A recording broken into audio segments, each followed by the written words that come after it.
మే 3, 2020 మన దేశంలో లక్షలాది మంది విద్యార్థులు భవిష్యత్తు కోసం ఒక ఎగ్జామ్ హాల్లోకి వెళ్ళారు.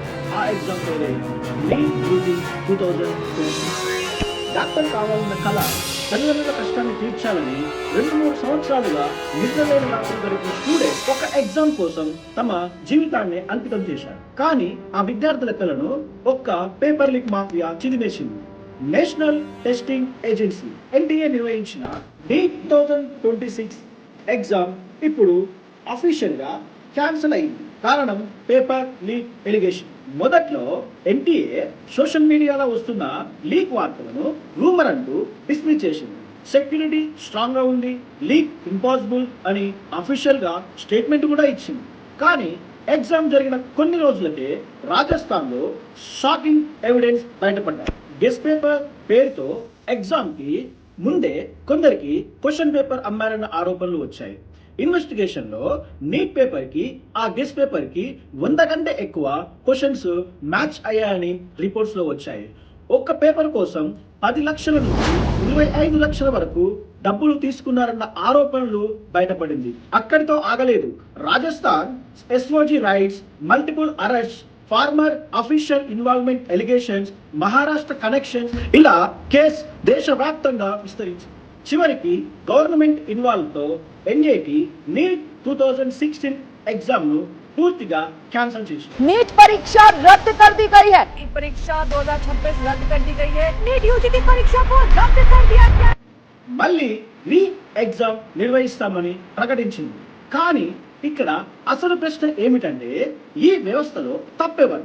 24 లక్షల మంది స్టూడెంట్ భవిష్యత్తుతో ఆడుకునే పెద్ద నెగ్లిజెన్స్ ఎలా జరిగింది? దేశంలో అత్యంత ముఖ్యమైన మెడికల్ ఎంట్రన్స్ ఎగ్జామ్ అది కూడా సెక్యూర్ చేయలేని పరిస్థితి ఎందుకు వచ్చింది?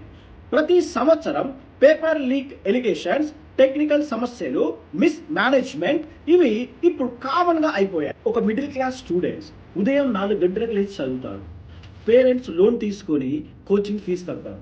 కొంతమంది స్టూడెంట్స్ ఫ్యామిలీస్ ఫంక్షన్స్ కూడా వదిలిస్తారు. సోషల్ మీడియా, ఫ్రెండ్స్, హ్యాపీనెస్ ఇవన్నీ సాక్రిఫైస్ చేస్తారు.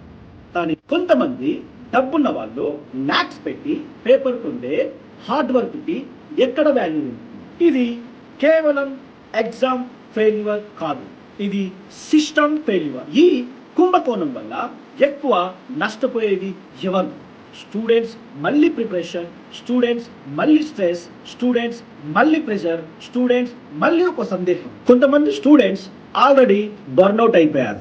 మెంటల్ స్ట్రెస్, ఆందోళన, డిప్రెషన్ ఇవి మార్క్స్ మెమోలో కనిపించవు, కానీ జీవితాలను డిస్ట్రాయ్ చేస్తాయి. ఇప్పుడు ఇన్వెస్టిగేషన్ కోసం సిబిఐకి అప్పగిస్తారు.